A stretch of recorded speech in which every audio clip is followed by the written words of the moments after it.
2024 senior official and Trump 2016 campaign manager Corey Lewandowski joins us now with the campaign strategy moving forward. Corey, welcome to the show. So how does this impact the race? How is the Trump campaign absorbing this new asset that they've acquired through RFK Jr. and his endorsement?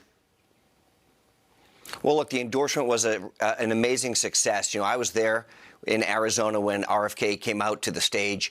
The crowd was overwhelmingly supportive. And look, when we're talking these battleground states and you look at the numbers that JFK was pulling in some of these battleground states, you know, that support now transitions to the Trump campaign, puts us in a position to ensure success.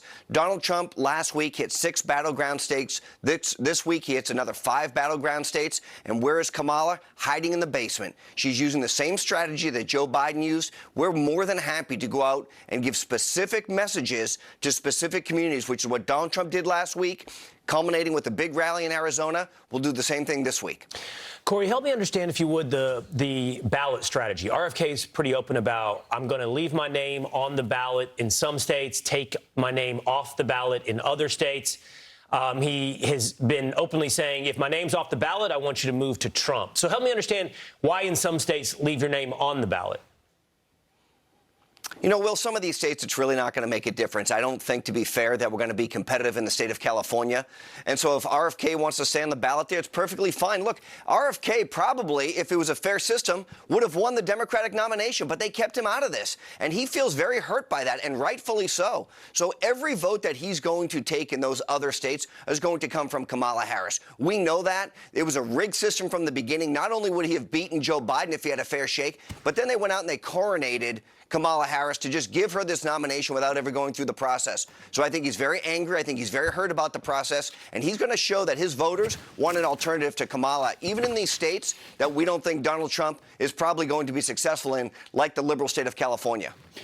You know, Corey, as you know, I mean, Kamala Harris didn't win a single primary, yet here she is the nominee. She's enjoyed fawning press, has taken no questions, has done no interviews, and that's become effectively her strategy. Run on the warm glow, extend the honeymoon as long as possible. It's on Donald Trump to burst that bubble. What's the campaign strategy to pull her out? How do you draw her out? How do you create an environment where she feels like she has to answer questions, has to do more than one debate? How do you approach that?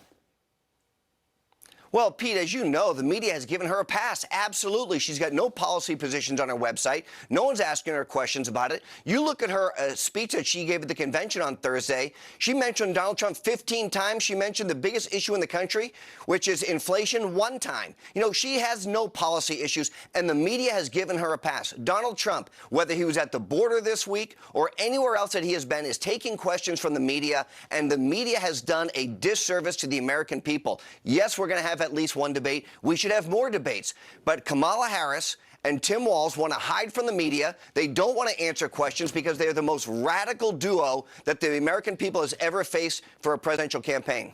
You know, Corey, it's so interesting, this RFK Jr. Endorsement, because I think it's monumental because of who he is and how different so many of his views are from traditional Republicans. And what it says to me is that there are some really existential, massive issues, beginning with the corruption and rigged system that we have, that are overriding all these other different policy issues. And so while I agree you should try to smoke out Kamala, in some ways, the fact that she's able to just stay in her little hole there and not say anything and still think she can run this race kind of explains what's so rotten about the system. And in some ways, maybe is an asset in that you guys are able to run against the system versus Kamala. Well, Rachel, look, when you had Bobby on yesterday on your show, and he talked about how rigged the system actually is, not just the food industry, but the overall process. Yeah. And so, look, he's now going to have the opportunity to be on the road telling the American people exactly what he's witnessed firsthand, what he's seen firsthand, and he brings a completely different demographic. There's a whole group of people out there who are so fearful of the government because they indoctrinated us and forced people to get these shots. They didn't know what they were. Bobby's been out talking about that. And that is a group of people that now is going to continue to come to the Trump campaign, who maybe there was a reservation before, but Bobby's been such a strong advocate for making sure that you get to make your own choices and your family can.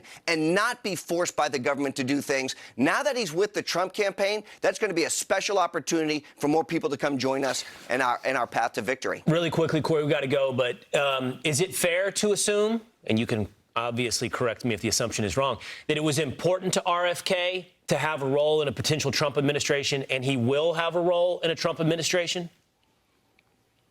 You know, Will, there's been no promise, but clearly what President Trump said in Arizona was he's going to stand up a commission to look at attempted assassination attempts that Bobby will be part of, and also release all of the JFK assassination documents. That's very important. There's been no promise of anything, because if you don't win, it doesn't matter. But with Bobby and our team, we believe success is going to be there, and that's only going to benefit all of the American people. Will he be campaigning with Trump throughout the next couple months? Yeah, we've got 71 days ahead. Bobby's going to be on the campaign trail. We're going to roll out some more endorsements coming this week. You're going to see it. And then we're going to be honored to have him on the trail, and a huge surrogate operation in addition to Senator Vance out there and President Trump. President Trump's in 5 more battleground states this week. And so there's no surprises where we're going to be. We know what the states are, and we're going to bring our message directly to the American people.